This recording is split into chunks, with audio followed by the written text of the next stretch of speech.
Hey there, guys. I want to take a quick second to highlight a partner that we've been working with lately, Upgraded Formulas. You can see them at upgradedformulas.com. I have personally been taking their upgraded T formula to support natural testosterone production.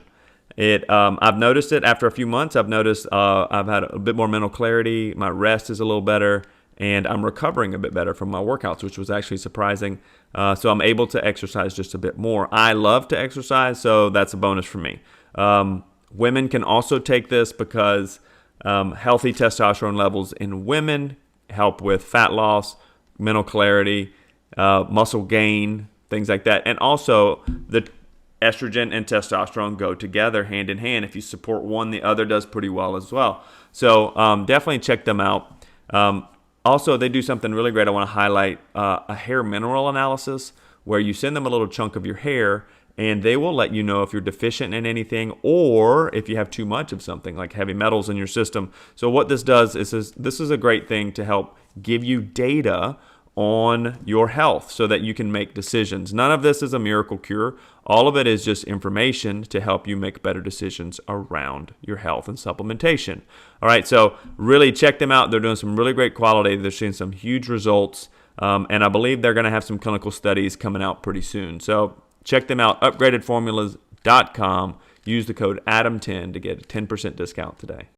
Hello, friends. Welcome back to the podcast. My name is Adam from Adam Bro Fitness, and I'm a personal trainer, functional nutritionist, and a pastor. And as always, we're going to be talking about health. We're going to be talking about the need for health, especially amongst those of us who are called or feel like we are called to do something to help other people of significance. So whether you be a pastor, someone on staff at a church, or working in the nonprofit space, or maybe you're a believer who has their own business and really wants their business to thrive so that you can push forward works that inspire you and make you feel like you're doing what God's asked you to do. So our goal is always to help people either find their health or continue to invest in their health using the right information, new strategies, and ways to get the most out of life, right? So today we're going to be having a great conversation with my buddy, Paul Andrew. He's an Aussie. He's cool. His accent makes me think he's smarter than I am, but that's just because I'm an American and I'm from the South, so I have this funny accent sometimes. But Paul is a great guy. I've known Paul for several years now. He planted and started his own church. We'll get into that. He has now transitioned into helping pastors find rest, find health, find a place where they can connect and take care of themselves. So we're going to have a great conversation. We're going to talk a little bit about health. We're going to talk a little bit about why pastoring might be a little bit different than what some people think. We can also talk about we're going to talk about some of the pitfalls of not taking care of yourself and what are some of the excuses and reasons why many of us feel like we can't do the things that we need to do to take care of ourselves. So we're going to get into this, but thank you so much. If you are interested, I have an ebook on Amazon called Faith and Fitness, integrating your physical health into your spiritual growth. And I really would like you to consider purchasing that book. We now have it in paperback as well. It'll drop ship to your house. And I would really love for you to try it because it helps us to get the word out. But not only that, but it takes some of these topics of stewardship and health, but we put some scientific backing behind many of the reasons why we suggest the things we do. So without further ado, thank you so much for tuning in. And here we go with Paul. How's it going, Paul? You doing okay today? Yeah, doing great, man. Man, I really appreciate you being here and just taking some time to talk with us today because you and I have been dancing around the calendar trying to get a little chat going. And finally, I almost text you today because I had something come up and I was like, I just can't freaking do it. I've got to man up. I've just got to take care of it. This will be the third time we've rescheduled. So I'm really glad we can make it happen today. Are you doing okay? Yeah, doing great, man. Really fun season and family life is good. We've had a lot of things going on. We got four kids and one of them just moved back to New York City where we were pastoring for 12 years and the other three all transitioned into new schools. And so it's just been a big season on the home front, good Wow. things, new things, and then new things, which I'm sure we'll talk about too on the ministry front. So doing Yeah. good. That's awesome, dude. Really. Hey, why don't for those who are listening who may not know a little bit of your story and kind of, I mean, obviously your accent gives away that maybe you didn't originate on these shores. So maybe, you know. My Um, accent's kind of a mutt at this point, though. and It's what's left of an Australian accent. We can get yeah, into but it's why. still more Australian than any accent that I have. So, um, can you could you kind of just give us a little rundown of like life history, a little bit that brought you to the point that you're at here now? Yeah, so born in Australia, raised in really not even a nominally Christian home, but I was really the first one in my family to follow Jesus. My parents had enough religious upbringing to send my brother and I to Christian schools, and it was on a school summer camp I really found Jesus and met a guy who invited me to his church, and came to faith in what later became Hillsong Church, little church you might have heard of. And that was kind of really where I got on fire for God and passionate about leadership. And fast forward many years, um, now my wife Andy comes out to do Bible college. She's from Spokane, Washington, and so we met there, fell in love, got engaged. Fast forward another 10 years, we've got um, three kids, Mm. and God's been tugging at our heart to plant a church in New York City, and neither of us have ever been to New York.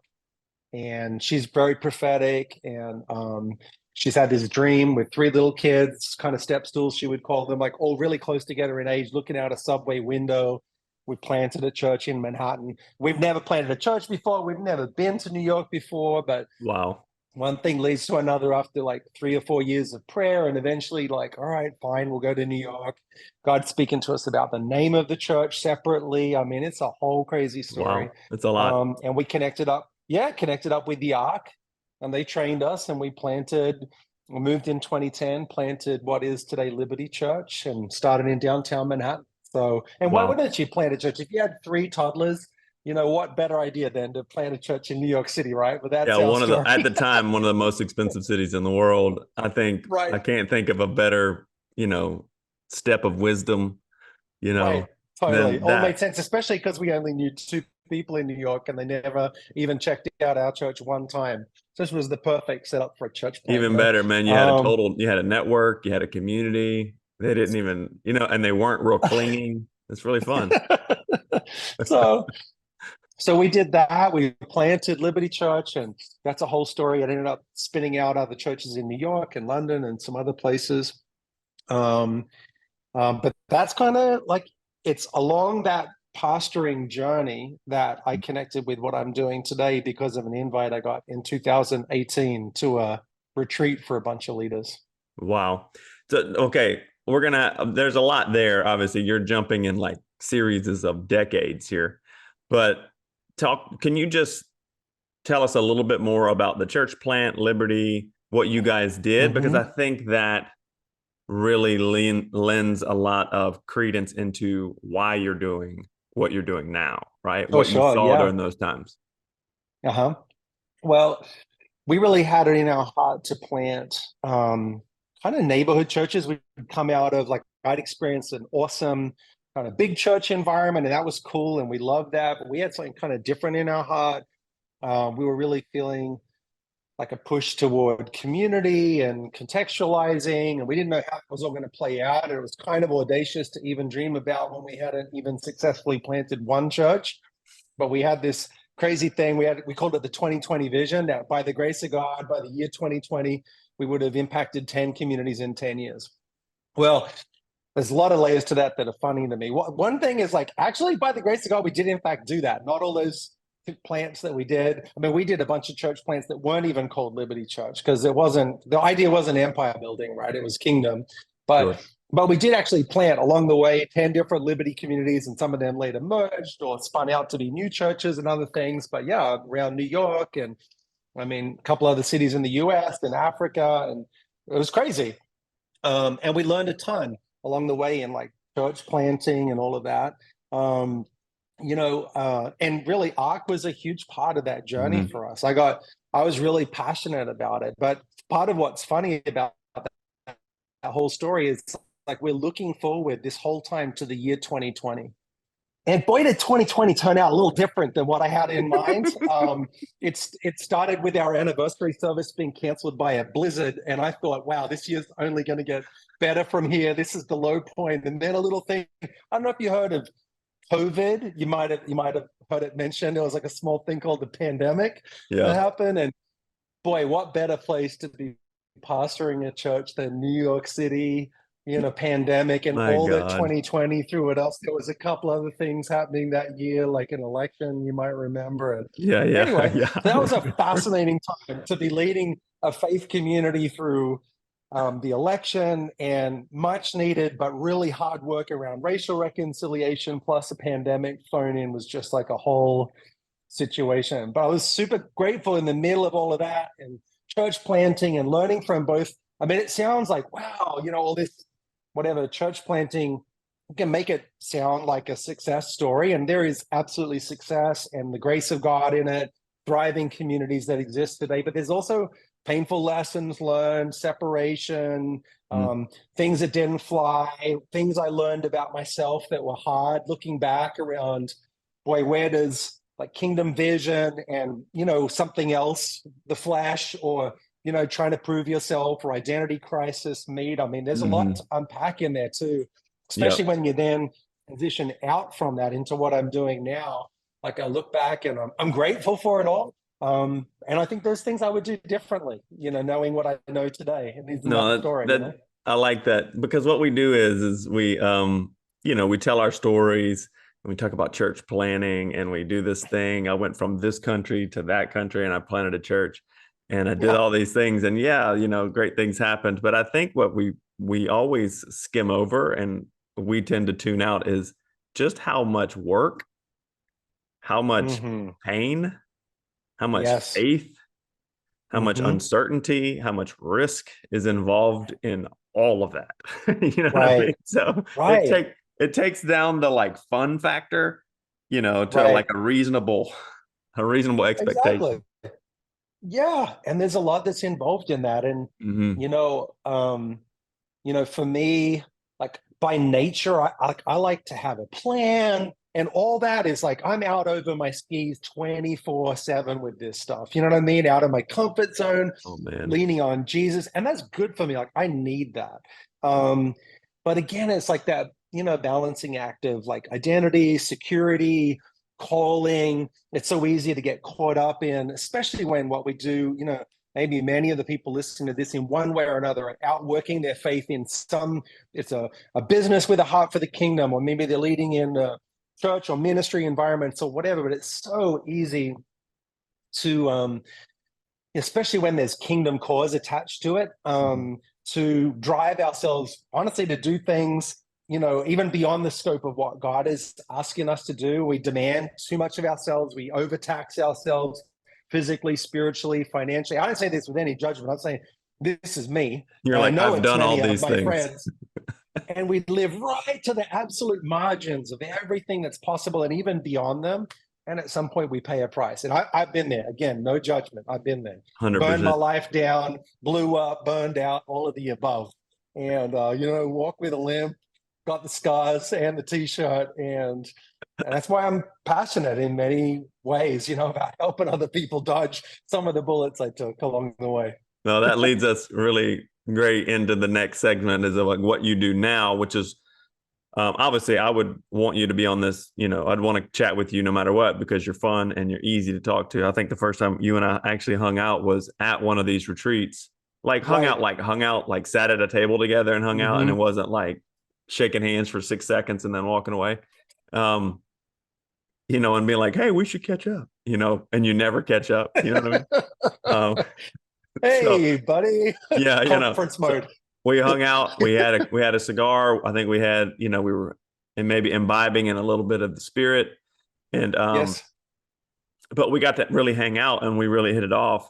But one of the main things that I think is so pertinent about what you're doing now is you transitioned from lead Mm-hmm. pastoring directly into more of a role where you are helping pastors find rest and find Yeah. restoration and find Yeah. find that margin again that you said. We all Hmm. tend to, like when I was in school, when I was in elementary school, this is a long time ago. If you wrote into the margins, you failed. Like Wow. you got marks off for writing into the margins. So when you said that, Hmm. like it like triggered like this, I think a trauma Wow. of getting failed in my English class for writing in the margins because the margins Hmm. are off limits. You know what I mean? Hmm.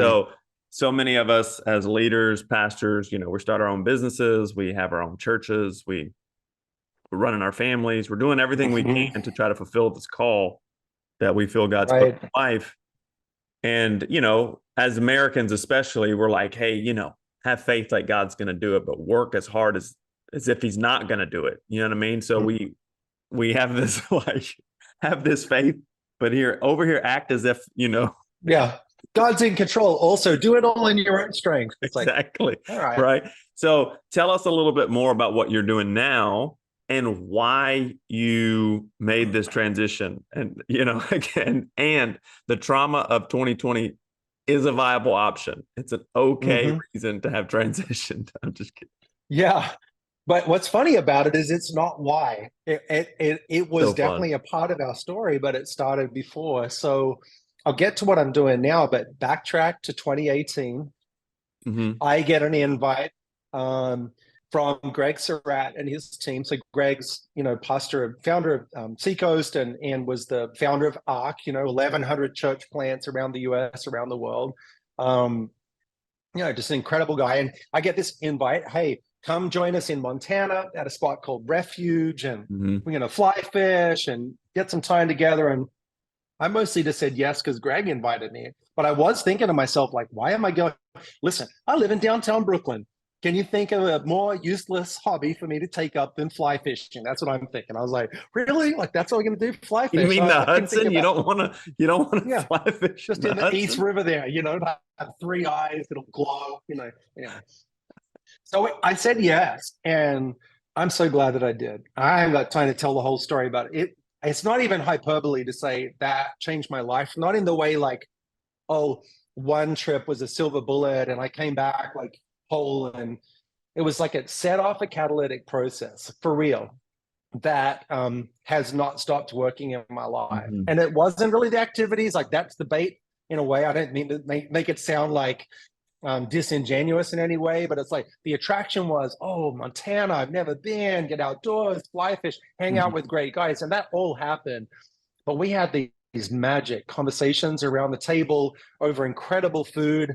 And he would ask a simple question, like on the first night, he said, just give me highs and lows, like one great thing happening in your life we can all celebrate here. And Yeah. what's really weighing on your chest? Next thing, a group of strangers, all of them in that particular group were all senior pastors. I only knew one other guy.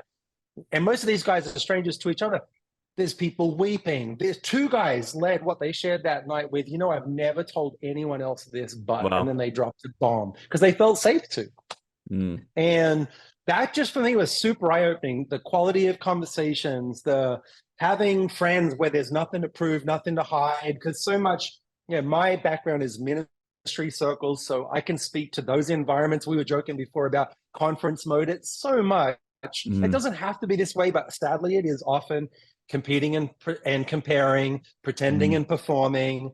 And I was just like, man, I need more friendship like this. And I also need hobbies. Like everything is so serious. That's how I was at this point in 2018. As I love my wife, I love my family, I love my church, but I'm not doing stuff that's just fun, soul care, like just standing in that river, fly fishing, even though I was crap at it, was just that was why it was good for me. Like just to do something, learn something, get outdoors without a to-do list or something to achieve. And so I just started hosting trips out of that. And I instantly thought, I know 20 guys that need this.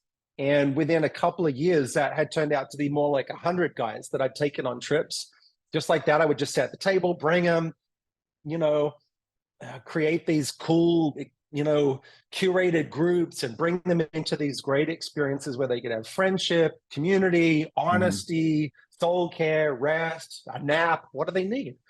And so out of that in 2021, really as we were, funnily enough, as we were coming out of the pandemic, in many ways starting to rebuild after getting our butts kicked in New York. And so many people, I'm sure, had the same experience, but it really was brutal. And it was right then that I felt the Holy Spirit starting to tap me for a new assignment. That what I had thought was just kind of like a overflow thing to help other pastors, care for the carers, pour back into those who spend their lives pouring into others. I'd kind of gathered this eclectic group that included a lot of business guys, missionaries and NGO leaders, and I like the interaction of all of them together. And so out of that, we transitioned. The church actually had the conversation about that transition, float in the 8 Mile in Montana with the guy who now today, David Mazzella, one of my closest friends, now is the lead pastor of the church with his wife, Carrie, and they're crushing it. And I said, this is what I believe I'm called to. And so we, in the process, transitioned down to Charleston. So we now hang out at Seacoast, and that's our church home. I said to Greg out by the fire pit at Church Creek, hey, I'm not asking you for a job. I'm going to start this ministry called Barnabas Network. And I got a board together, got some partners in. We just started hosting retreats, and that was the beginning of last year, 2021. Now here we are in 2022. We'll close out this year serving 200 guys in leadership this year. We'll do like 16 different retreats, even international retreats. I mean, it's incredible what's began to happen. And then along the way, now that's connected up with Greg's organization. So he introduced me the other week to a bunch of people at Church Creek, and he said, Paul told me up there by the fire pit he wasn't asking for a job, but I gave him one anyway. And so the new chapter is Pastors Collective. So that sounds about right.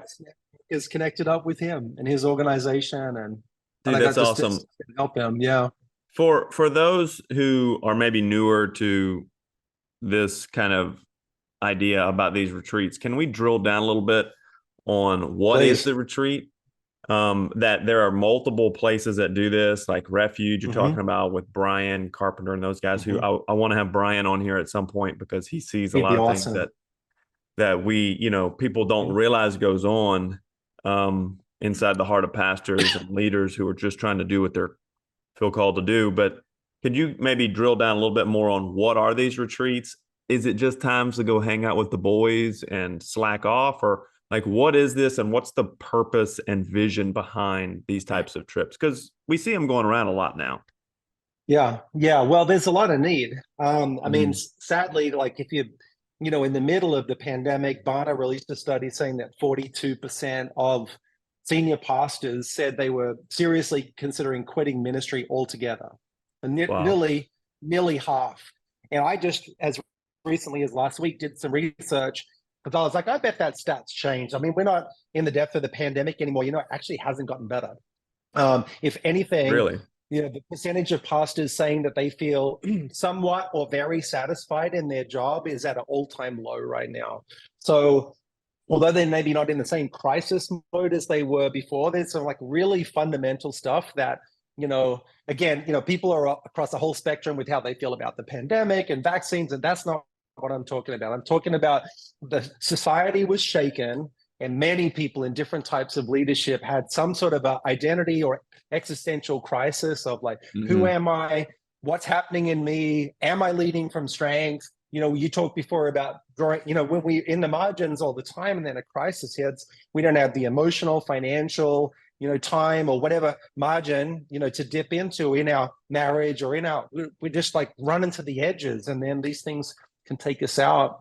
And so these retreats really are designed as a place where leaders can slow down, where leaders can have community and real honest conversation with other leaders, leading. Sometimes it's all pastors or all business leaders. Sometimes they're mixed groups, but different places are popping up. And honestly, that activity is kind of incidental in a way. We had whitewater rafting in Colorado. I've done hunting trips in South Africa. We got friends at the Respite in Halibut Cove in Alaska, where you could do whale watching or hike a glacier. Like, it almost doesn't matter.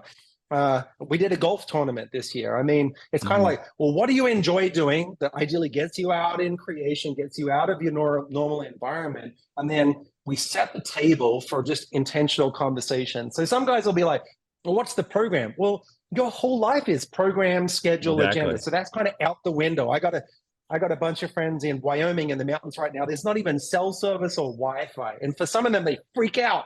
Like, I got to be connected. It's like, no, this is a chance to disconnect for 4 nights, 5 days, get away, reconnect with you, reconnect with Jesus, reconnect with friendship.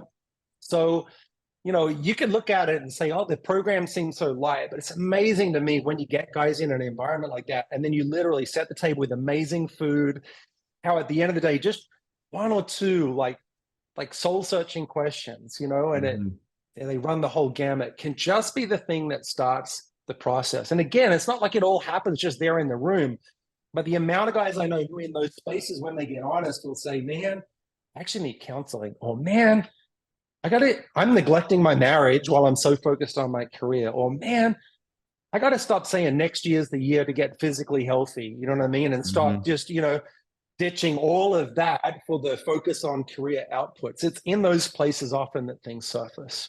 I love that. And, I've been to many of these retreats. I've been on them with you. And, I'm going to play the devil's advocate a little bit here, because for people who don't, most of the people who listen to my podcast are people inside my network. They know me, they know we're part of church, and that one of the main focuses of my business and ministry is to help pastors, leaders, and business owners who are in the faith to either reconnect with their health or, take their health further so they can just do what God's asked them to do. Because if you don't take care of the vessel he gave you, you're not going to go quite as far as maybe he intended. So, and, it's one thing to be like, I have faith, but it's another thing to have faith for a miracle you could have prevented yourself with some basic decisions. You know what I mean? So, but I do. From a devil's advocate point of view, why do pastors in particular need this type of retreat? What is it? I mean, are we a bunch of just pansies? You know what I mean? Or are we being sensitive? We just don't know how to work hard. Because this is the kind of questions people ask. What do you need to do? Go out there, hang out with your friends in the mountains.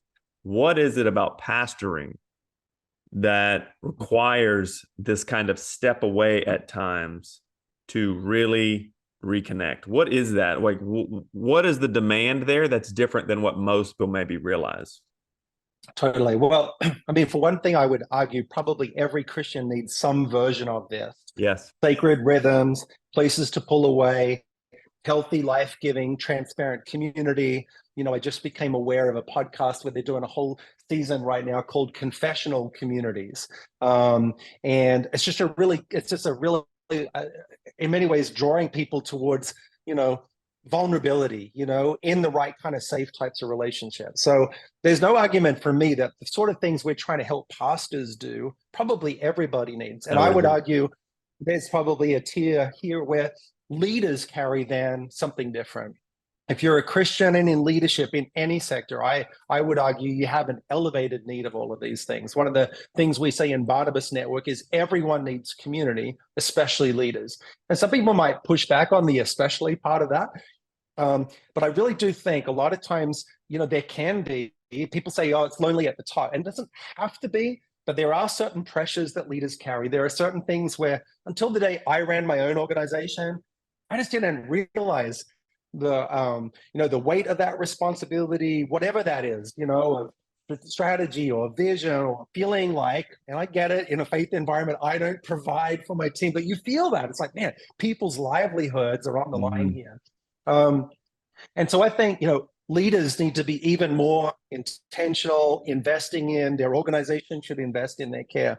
And then for me, pastors add just a few more dimensions into that, where there's like spiritual attack dynamics of it that are no joke. And again, I'm not trying to suggest every Christian or even every Christian in leadership doesn't experience those, but there is a concerted attack by the enemy on, and play it out. Why is that the case? Is because when Christian leaders struggle and fail and fall, especially pastors, the enemy loves to use that to discredit the gospel, to discredit the church, to drive people away. And again, I didn't say that with any judgment. I've been that guy, right? But Yep.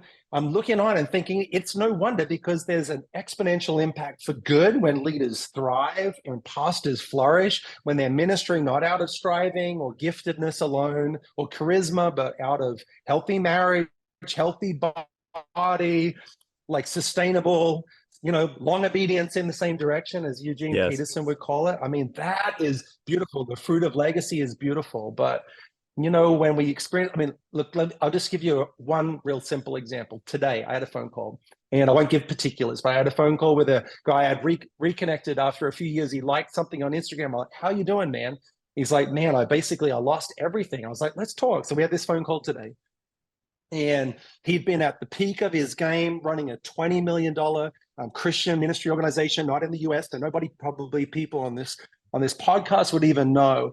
Mm. Like, he had 1,000 staff in 14 nations, and Wow. then in the midst of it all, just running and performing. And he's like, but all my relationships were transactional. These are his words. Everybody was a donor, a partner, a supplier, a ministry organization. And he said, and then in the middle of it all, I had an emotional affair with somebody on my staff. My marriage was already in trouble, and I lost it all. The board fired me in an email. I mean, it's awful. Wow. He loses everything. His marriage falls apart. And here he is. And he literally said to me, when he first messaged me, he said, man, I saw those retreats you're doing, and I just couldn't help but thinking how my story, and he's not that he's shirking any ownership, but he's like, man, maybe my story would have been different if I had a place where I could say, hey, I'm struggling. And somebody wouldn't have just thrown me straight under the bus, but walked with him before everything had blown Yeah. up, and and then the rest is history. Wow. So have you seen this play out a bunch in different people's lives where you're taking those hard calls where, you've got a guy who's been doing great things, been moving forward, hard charger, everybody's behind you because you got the momentum, and then you trip up, make a small mistake or a big mistake. Let's just be real. Mm-hmm. And then it just all goes into the toilet. You see that a lot, don't you? Mm-hmm. Yeah, I do. And I mean, I believe in restoration. So I'm always going to be all about that. And that's a part of what we do. I'm hoping this guy I was talking with today will come on some of our retreats as he's rebuilding his life. And by the grace of God, I mean, it is the gospel of second chances, no argument. But I also there's also preventative care.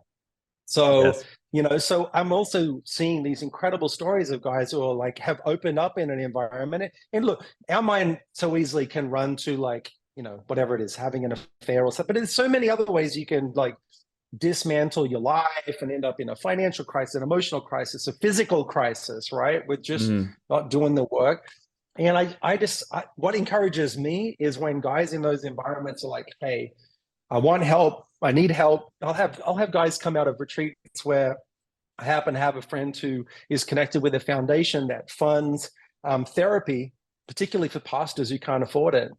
And on multiple occasions, I've been able to reach out to them and say, hey, confidentially, here's the situation. Here's what he's going through. This is what's going on in his life. Can you help him? And they'll spend thousands of dollars oftentimes to get therapy for somebody who's gone through trauma or experienced loss. And then sometimes he asked the question about what's different for pastors is sometimes there's this almost unhealthy expectation we have of pastors, or pastors have of themselves. Like, I got to keep it all together. I got to lead through this crisis while navigating. I'm experiencing my own grief or my own trauma, or I've got this thing but then I got to get up and preach on Sunday, faith to everybody else, while I myself, and there can be an unhealthy cycle that comes. Yeah, I've definitely felt that myself. I've been around a lot of pastors where you live this duality of you are the person that people look to kind of be the example, which you shouldn't be because Christ is the example. But we as humans need many times a physical representation of some type. So we look to this person, but then on the other side, you've got this, I'm just a dude, right? I'm just a guy. I'm dealing with my own crap. I'm trying to raise my family. I'm trying to be a good husband. I'm trying to be a good dad.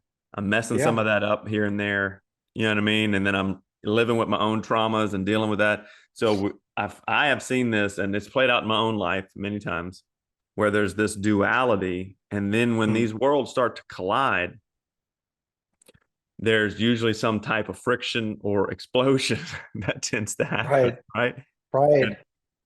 And I find that if we're not in a place where we're trying to integrate those two lives together, like being that one person who is, yes, I'm working to be a good example, but also I'm messing that example up quite a bit. And I can live that together with the help of counselors and mentors and other people. If we don't have that, dude, you're screwed, right? You're going to make a mistake. Yeah. Right? Well, that's right. And I think it's like a both and. It's like it's also celebrating strengths. You know what I mean? Like for a lot of years, like I don't know, I didn't grow up in church, but my early years of like being in the church, like a lot of ministry to men, for example, specifically was very weakness focused, right?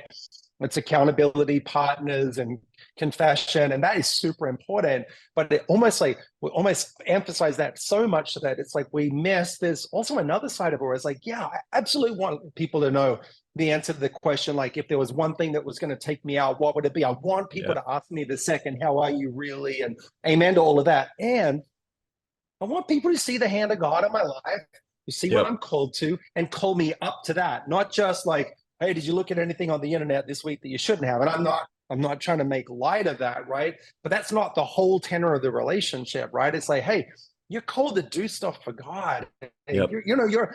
So calling you into like your true potential and in a holistic way in every area of life, where it wouldn't, if they noticed me, like a real friend wouldn't just be like, yeah, Paul, you're crushing it, good stuff with Barnabas and congrats on Pastors Collective. If they're like, I know if I ran into you, Adam, if I ran into you somewhere and you're like, you wouldn't let it slide if you're like, Paul seems off. Like you would say something. Hey, bro, I love what you're doing. You're helping everybody else. You would call me to the carpet if you felt like, hey, you look tired for a guy who's supposed to be helping people not burn out, like friend to friend. I think you're a high risk for a burnout right now. Like I know you would be that guy that would call that out in my life, right? And so that's what we need too, where it's like calling us up, not just calling us out. I don't know. No, I love that. I love that. And that's one of the things that is kind of a goal here with what I do and with my podcast and just my content in general is you never want to make people feel bad for where they are, but we always want to help people feel hope for where they could be.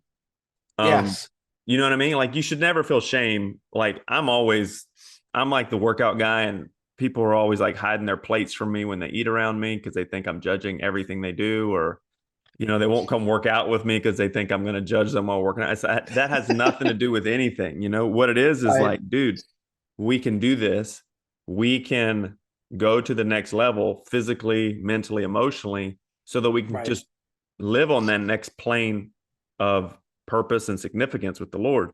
And I think that what you're providing is an environment where guys, not only are you as a leader who's in making these environments, you're calling people up to take greater responsibility for themselves and not just take responsibility for everyone else in their life, which is what we do. But you're putting people in an environment where men collectively do this for one another. This is like, I feel like this is what men do. When we become friends, we become like trench mates. Yes. I mean, like we're in the trenches together. It's why guys really bond well over activities. We bond well over sweating. That's right. Even grown men in their 50s, if you said, hey, we're going to have a wrestling competition, somebody's going to get hurt. Somebody's going to the hospital, but I may or may not have hosted one of them. Huh? What's that? I may or may not have hosted one of those. Oh, heck yeah. Heck yeah. Seen it happen until the next morning. We're like, man, there's like sections of the grass that are gone. I remember the guy's face getting smashed right there. Like, I don't know. It's like just a dude thing. Not every, most of us are just cheering him on. It's like, I'm good. No, 100%. No. I don't need to do that. But hey, that's what you needed right now. No, somebody's paying the copay, right? Somebody's going to go pay a copay, but everybody made a friend. Right. That's right. Well, here's the thing. Like, to say it a different way, if the invite from Greg in 2018 to me was like, hey, let's go away to Montana and talk about our feelings, I'm like, hard pass. I'm good. No, it's not. I'm good. But With actually, strangers, by the way. I have formed. I mean, I've literally got guys on my board of Barnabas today, like friends who know me through and through, my strengths and my weaknesses. I made at that table, but it was like the activity was what created an environment to laugh a little Mhm. and connect together and do new things. Set the table. I love that, man. It's so fun. I could go on about this because it's so funny to me because there's a couple of guys who I'm friends with now who I didn't like before I went on these trips. Like I genuinely did not like being around them. And then I got to be with them like fishing and just being a total guy. There was no performance because there was no Right, like when right, you're in those types of environments, some guys try to impress the other guys, but then just the way we are, we're right. like, we're not impressed. So Nope. yeah, you either get uninvited or like me and another guy did, we pulled another guy aside in the truck and we're like, dude, you got to stop. You're acting like a total child. What are you freaking doing, bro? Like seriously. It's the Like we best thing put in him the in the truck. world. We were like, stop it. Like you're being a child. Right. And after that, he came up to another level, I right? love that, Because man. he'd never had a guy and he'd never had equals in his life tell him, what are you doing? Like Right. you're acting like a baby. Like stop That's it. so You're a good. grown man. No, look, we need that. Um, what's fun about what I'm doing today too is just recently I became the executive director of the Pastors Collective. So Yep. that's Greg Surratt's organization that he founded a couple of years ago. The best known ministry of Pastors Collective right now would be the Retreat at Church Creek, which is Yes. 66 acres right on the water in Charleston. I mean, it's incredible freshwater, saltwater fishing. Um, and this year alone, we'll host 50 retreats out there for 15 pastors, leaders, men, women at a time. It's amazing. And so I just stepped into that organization recently. Barnabas has come under that umbrella. Um, and what's cool about it is a lot of Greg's vision plays into not just the retreats, but the now what piece. Mm. So, how do we wrap digital community? How do we wrap cohort experiences? How do we create pathways to holistic care? Spirit, soul, and body. How do we help guys with next steps, like very intentionally staffing toward that, like a Mm. community of care? But yeah, I think in some ways, one of the touch points and one of the entryways, the on ramps would be a retreat. But then there's so much more. And I'm really excited to see that developing too, because I do really believe, there's an accelerant aspect of having the right kind of community about you, there really I is. totally believe it, man. I 100% believe it. And for those who are listening and aren't, maybe I'll backtrack a little bit. These retreats, like what Paul's talking about, he runs a network called the Barnabas. Mm-hmm. Um, then we Mm-hmm. have guys like Refuge, Brian Carpenter, and those guys are out in Wyoming and Yep. Montana. And then you've got the retreat at Church Creek, which is in Charleston, so a little bit more accessible and for those in the Southeast, which Mm-hmm. Paul is directly involved in leading with Pastor Greg Mm-hmm. Surratt, who is the founding pastor of Seacoast. He passed that Mm-hmm. off to his son, Josh, now.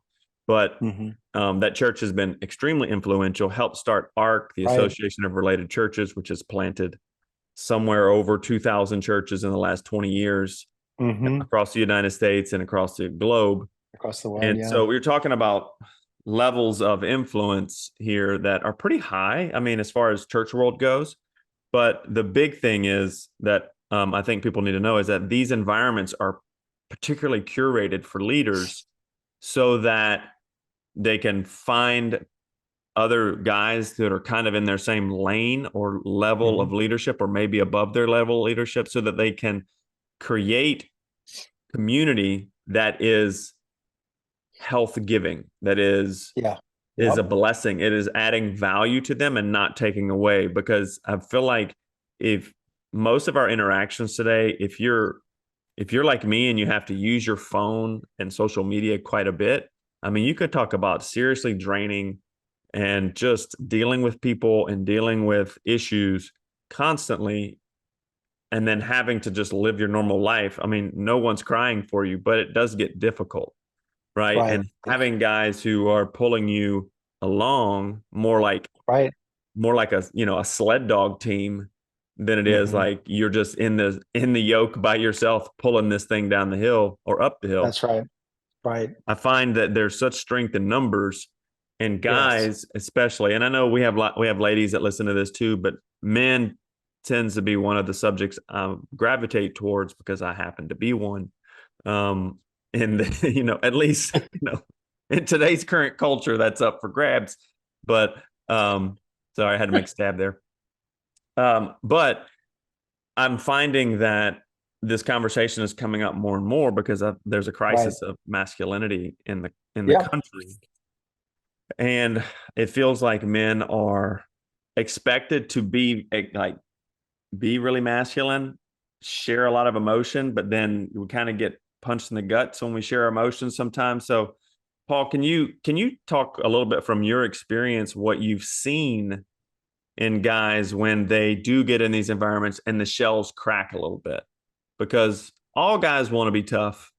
Let's just be honest. All guys want to be tough. All guys want to be a good example for the most part, especially if you're pastoring a church, you're trying to lead a business. You're trying to do it well. You're not trying to be a jerk or whatever. But Right. what have you seen? One, what have you seen cracks guys' shells like that Hmm. allows them to finally get open? And then two, what are some of the repercussions or consequences you've seen of guys who do open up and partner up with other guys to live, and guys who don't? um Yeah. could you share some of that? Yeah, definitely. So, um, environment matters. So, Mm-hmm. I think getting people out of their normal environment is a part of why this works. Because Mm-hmm. I'm not at the office, I'm not around all the same normal people. I've got a different flow, a different day. I'm not on my phone. There's no schedule. That helps set the table. Mm-hmm. Um, I think hospitality, treating people well, feeding them well helps, us kind of relax and let our guard down. Putting great groups of people together, like you say, who are also leaders, maybe at similar stages or facing similar things. Sometimes it's good for pastors and business guys to get together, and pastors to realize what these guys are getting facing challenges too. And this isn't just me. And there's so many layers to that. It's, man, all leaders face challenges, or no, I don't suck as a leader. This is just part of the job, and I need to unburden some of this. So to answer your question, like, how do we get to that place? Well, and part of it is not only getting to a place where I can be vulnerable emotionally, but also even for some guys, they have baggage around sharing good things happening in their life, because Mm. I don't want to come across like I'm bragging, or I've had really good. Actually, my marriage is great right now. And it's like I No. also want the guy. I want the guy at the table who's like, after two guys have like maybe cried or opened up some terrible thing going on, and they're like, I don't want him to feel bad for saying this is the best year I've ever had, and last year I was a No. mess, and this year I'm thriving. I'm like, yeah. So it's like a tension for me. So my metric would be, I just want authenticity.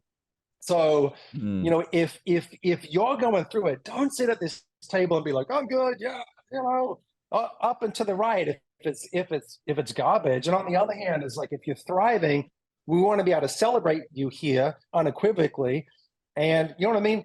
Like the Bible talks about, rejoice with those who are rejoicing, weep with those who are weeping. So for me, where does that start? Honestly, a lot of it is like whoever's hosting and the first couple of people who share. It's like a recipe for disaster if the first couple of people to share is just a glib little nice pat answer. You know what I mean? Like church Oh yeah. talk, how are you? Oh, blessed, hallelujah, how are you? It's Amen. like, right. So you really need some people to say, like, to share something that's real. And, Yeah. there's some caveats here, because not everything is everybody's business. And you know what I mean? But Yeah. I heard somebody say once, you need to be authentic with the many, but vulnerable with the few. I think it was Irene Rollins who said that. That's a good, because some people don't have any filter at all. It's like, someone's like, oh, well, we could probably, TMI, TMI. Yeah. right. But to me, it's like that modeling of it. So it's me, it's the people who share, and setting the table in a way where it's okay. But also, but then it's like, well, like what happens next is important too. Mm-hmm. So I feel one of my struggles being a pastor and hosting these retreats constantly, and this was just my particular thing. I always had this burden of like, now what? I mean, this guy really needs some help, and this guy needs some people able to walk with him. And I don't mean the way like I had a savior's complex, like it's got to be me, but I did feel a duty of care responsibility. And it was hard to go from that right back into my church that also needed me. And of course, my family that needed me. Sure.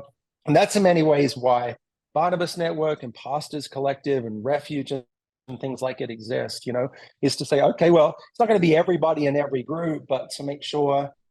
And here's the dance. If I could maybe offer an analogy, I think where I've sort of come to on this is about me extending an invitation to people. I got no business. You talked before about taking personal responsibility. Where this gets off track, I think, is if I or we, the corporate we, feel responsible for people's next steps. It's like, actually, I can't do that. And it's not appropriate for me to do that for them. I mean, these are adults. So if they decided, hey, I need to get healthy, they decided I'm going to invest in my marriage, they've decided I need to see a therapist or whatever a million other things is I want to put the tools in their hand. I want to extend an invitation to them more. I want to offer to pray for them or to make connections. But that's as far as I can come, It's like at the end of the day, I don't feel like it's ever my job to take more responsibility for somebody's journey than they're going to take for themselves. Agreed. I agree with the same thing, because the same things happen on the fitness side of things, where you've got guys who I have guys reach out regularly who are like, hey, I need help doing this, but they want me to do all the work for them, right? Set everything up, do all the work for them, get them moving forward. And I'm like, hang on. Like, you're in charge of your calendar, right? Like, I'll set the table with the information. I'll point you in the right direction. Like with you, hey, we'll get you set up in the right environment. We'll get you connected to the right people. But at some point, the metal's got to meet the meat. Right. You know what I mean? Like, you've got to take some responsibility for what you're going to do and where you're going to be. So let me ask you this, Paul, for guys who are, let's say, go into these retreats, who do you think are the guys who are most likely in need of an environment like this, where just like you're sharing, like, can you give us like some symptoms that may scream, hey man, you need to work on the margins here? Can you give me some of that, what you've seen? I think it can be things like, if you start to realize that almost all of my waking hours seem to be about everyone else and so little attention to me. Like, how am I doing? Where am I at? What do I need? It's so easy in any kind of leadership to find yourself just pouring out. But if you look in and you're like who's pouring into me, or who's there for me?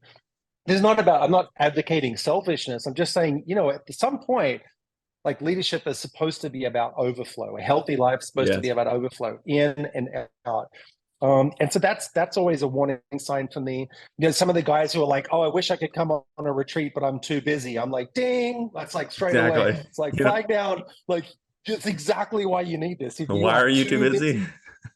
Right. There's a lot we can unpack there, right? Because it's like, and this is so challenging. I didn't mean to be sarcastic, but it's like I look at the person of Jesus, who is up all night praying and can sleep in a boat when, sailors are like, we're all going to drown. It's like Jesus had this totally otherworldly rhythm, right? And a connection with the Father, and he wasn't drawn by the crowd in the way that we so easily are. And he was literally saving the world.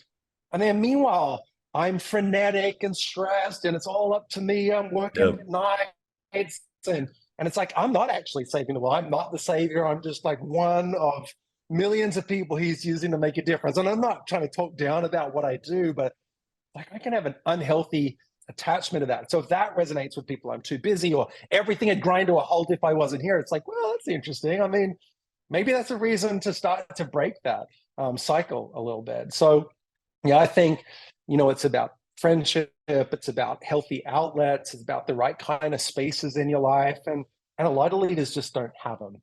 They really don't. Yeah, I've noticed that as well. Like, guys just like, hey, I don't have time.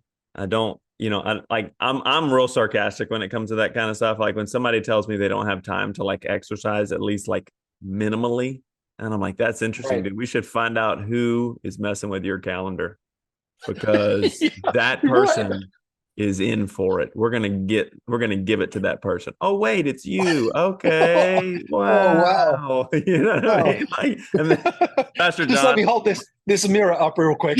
yeah, stud finder, right? You ever seen that meme where the guy's like, I'm using this new stud finder and he puts it on the wall and it's a mirror and he sees himself in the mirror. It's the same thing, right? Like you are the problem here, bro.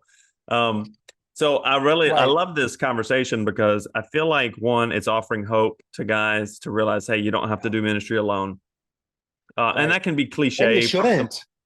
Yeah, You shouldn't do it alone. no, and you shouldn't do life alone. I think that's the big, No. we say ministry because it's, that's what most of us understand. But I think many of us are doing life alone in the fact Right. that we're moving from one obligation to the next or one responsibility to the next rather than stepping back to say, hey, what is it that I personally need in order to continue to do this work? Right. So that's where I like to step in on the physical Right. side and say, hey, let's do a needs assessment for where you are physically Hmm.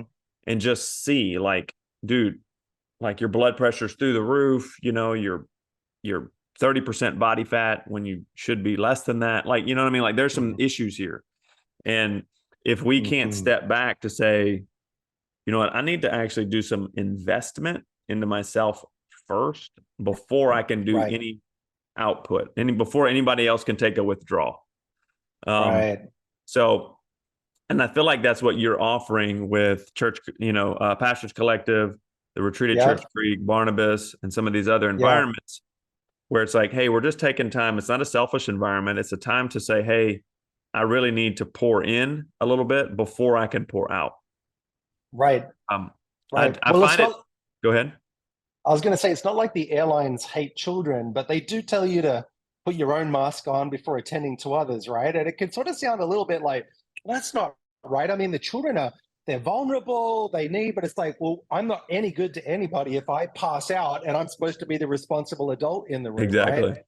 And that's just like a metaphor for whatever you want to apply it to that would take you out, knock you out, take you out of whatever the course or the race is that God's called you to. It's like, it's not selfish. In a way, you could make a case that it's selfish to not take care of ourselves because in the short run, yeah, we can do more, but then the damage that we can do when we fall apart and we hit the wall, it's like, come on, we can do better. We can do I better in agree. this. This is not rocket science. This is like there are some real common fundamental human needs that we all need to attend to in order to finish the race, right? Yeah, it's so funny too. And I'm gonna be honest. I'm always gonna be myself on this type of podcast. So I tend to be a little bit more. I joke a little bit more coarsely, maybe. But I'm like, how many guys have to have a problem with their with their assistant before you start using Fiverr? You know what I'm saying? Like Right. you can't have an affair with a lady in Pakistan, right? That's just not happening, bro. Let's just get Fiverr going. Let's figure this out, right? So I'm more like how many guys have to keep dropping off before each of us wakes up and says something's got to change here. When almost Yes. 50% of pastors who are not currently in a pandemic are considering leaving the ministry altogether, there's an issue there. And Yeah. it's not necessarily because of what chapter of the Bible we may or may not be in. You know what I mean? Hmm. At the end there. So I really feel like we have to step back and do a better job of seeing ourselves as a community of believers and start calling each other up higher a little bit. Yeah. And sometimes that requires um, a little bit of like looking inward. Um, we're so we're so Yeah. we're so geared as leaders to look at the obstacle in front and plow through that and find a way through that. When I think many times we forget that we might be the obstacle, we might be the Hmm. bottleneck, we might be the problem. And if we can just look in a little bit, be honest with what we see, and take rational, logical steps to dealing with that, not emotional, traumatic coping mechanisms that we might pick up over the years. Um, like a lot of guys, I'll be honest, a lot of guys they're they're beating their bodies to death, hoping that they'll feel better emotionally through drinking, staying up late, doing stuff like, and I don't have a problem with you staying up late. I don't have a problem with drinking, any of that, but it's why you do it that matters. And I really feel like what you're doing, Paul, and what I'm trying to do is to call pastors back to this place of, hey man, we need you. Like this realization, like, bro, we need you, and we need you to finish the race. Yes. The reason why those scriptures, when Paul says, I have finished my race, I've done what the Lord has called me to do. There's, to me, like I get goosebumps every time I think about that, because I'm like, right. What a gift to be able to say that with confidence. Yes. I have finished the race he gave me. Paul was in a unique position. You and I are not Paul. You are actually a Paul, but you're not that Paul. But it's like the ability to confidently stand and say, you know what, I really feel like I did everything I was supposed to do, man. Right. And I really I want that for guys. I want that for pastors. I want that for leaders. Many of my friends who are pastors, I want them to be able to do that. So that's why we talk about these things, and we try to be honest and, broach the subjects that people don't like. So that's right. Hey, Paul, so we're at about an hour here. So tell us where can people, if somebody's listening, they're like, dude, I need one of these retreats. I need to figure this out. Where can people find more information about what you're doing? Where can they find you online? Like, give us all your details, man. Sure. Let me say one thing as I set that up. Please. You just reminded me. Greg Surratt says it really well. He's good with the phrase that sticks in your mind. Greg summarizes the whole mission of the Pastors Collective, and really this as live well, finish strong. And to me, there's a lot of ways you can measure what living well looks like, and some of that will be a little different from person to person, but a lot of those things are common to all of us. But it's that finish strong.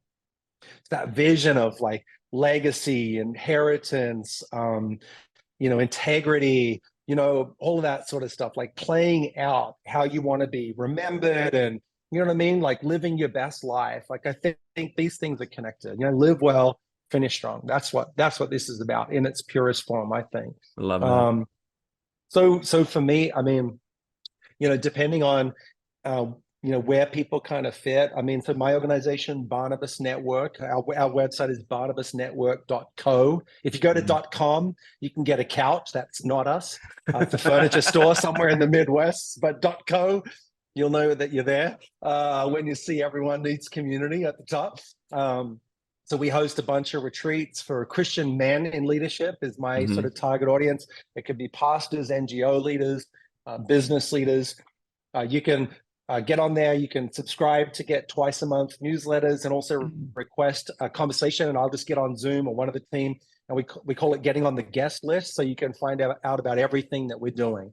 You won't see all the retreats on there because we just didn't want somebody random to be able to find us and register online without understanding the culture and our target audience and stuff. But you could get in that process. And then pastorscollective.com is the organization that I'm also executive director of now, as well as being founder of Barnabas. And the retreat at churchcreek.org is our property here in Charleston. So you can get on, all the web forms and things to say, hey, I'm interested in a retreat. How would that work? Our primary audience at the retreat at Church Creek is pastors, both men and women, pastoring, but we do some business leader retreats as well. But yeah, if we can support you in some way. The other thing that comes to mind, I'll just throw it out there, is sometimes people are like, hey, that's not me, but I'd love for my pastor to have something like that. Hey, send them the link, send them the info. We'll even have people sometimes get onto our website, pastorscollective.com, and they'll donate a scholarship, like $1,500, so that a pastor can go who can't afford it. So there's lots of ways you can pray for us, believe in what we're doing, and refer us to other people. That's awesome, Paul. Thank you, man. We really need what you're doing, man. We need guys who are willing to go to the mats to keep guys healthy, man, because at the end of the day, it's strength in numbers. Obviously we're all unique individuals. The Lord loves each and every one of us, but it's going to be hard to do the work if everybody's dropping out. If 50% of the guys are dropping out, it's going to be really difficult to That's right. kind of do what we feel like the Lord's all called us to do. So thank you, Paul, for what you're doing, man. We'll make sure Yeah, that we man. put all those links in the show notes and get people moving towards you. So guys, if you're listening and you know of anybody or you are personally in the Christian ministry of some type and you're looking for a way to invest in your own health, community, and be around strong men. And if you're going to go to the retreat at Church Creek, they do have women's events there as well, which are great. Hmm. I've seen the hosting from some of those, and I was jealous. I was like, "Looks pretty nice." I mean, I don't mind a little mani pedi. I'm pretty good, you know. So I'm Love a it. guy and everything. I'll fight you, but I don't mind having mani pedi. I'm good. Um, but no, it's really great because I find that when people do come back from these types of environments, they feel energized. They feel like a battery has been put in, a fresh battery has been put in. Right. So I just encourage you guys to be a part and check out Paul. Hmm. Paul on Instagram. What's your handle? Paul W. Andrew. Paul W. Andrew. All right. We'll make sure that we get you some followers too, man. Let's go. Yeah. Anyway, Paul, thank you so much for what you're doing, man. We love you. And we Thanks can't for wait to being hear the more about what's going on. Okay. yeah, man. Thanks for the opportunity to be part of it. Love what you're doing, and we can help people. Hit us up. Thank you, man.